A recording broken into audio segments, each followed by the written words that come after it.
C'est bientôt fini, le régisseur de la prison confirme la nouvelle, Amougou Belinga a reçu la visite décisive. Si vous êtes nouveau, n'hésitez surtout pas de vous abonner, et de cliquer sur la cloche de notification pour ne plus rater aucune de nos vidéos. On commence.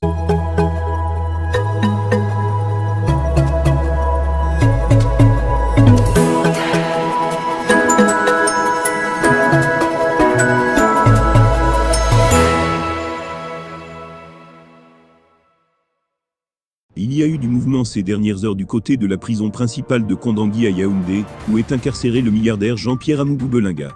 Celui qui est inculpé dans l'affaire de l'assassinat horrible de l'animateur radio Martinez Zogo a rencontré des personnes, et ils ont ensemble discuté des sujets jugés nécessaires pour les affaires courantes. Ce n'est pas un secret que Jean-Pierre Amougou Belinga est un célèbre homme d'affaires camerounais, propriétaire du groupe de presse, l'anecdote et qui possède les chaînes de télévision Vision 4 et Télésu. Son interpellation suivie de son emprisonnement tient du fait qu'il est le premier suspect pour le meurtre de Mbani Arsène Salomon Zogo dit Martinez, qui a annoncé à plusieurs reprises détenir des preuves qui montrent sans nombre d'aucun doute que Jean-Pierre Amougou Belinga est impliqué dans des scandales de détournement de fonds, en complicité avec des ministres du gouvernement. Après que l'homme a été retrouvé mort à Ebogo, tous les regards accusateurs se sont tournés vers Jean-Pierre Amougou Belinga, et il a été coincé. Les preuves présentées contre lui sont graves, suffisantes pour le faire plonger pour complicité de torture par aide. Ces entreprises tourneraient au ralenti, elles qui ont pris un sacré coup sur la tête, avec l'humiliation subie par Belinga. En son absence, il faut des personnes, pour gérer les affaires, comme cela se doit. Des décisions s'imposent donc. Comme l'indique le journaliste Rémi Ngono, les décideurs de Télésu sont en train de mettre les petits plats dans le grand. Alerte info. Jean-Pierre Amougou Belinga vient de tenir une assemblée générale de Télésu, dans le bureau du régisseur de la prison principale de Yaoundé.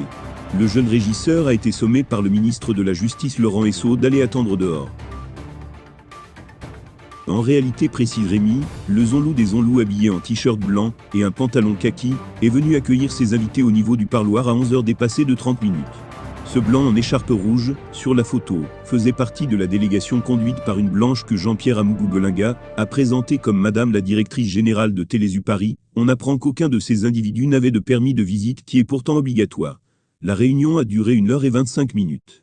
Je vous donnerai tous les détails ultérieurement. Juin, le régisseur confirme qu'il semble qu'effectivement des blancs sont venus et ont été reçus au bureau du Gbazas. Eh bien chers abonnés, c'est ainsi que nous arriverons au terme de cette édition. Espérant qu'elle vous a plu, n'hésitez surtout pas de nous laisser un commentaire. Merci et à bientôt pour une nouvelle édition.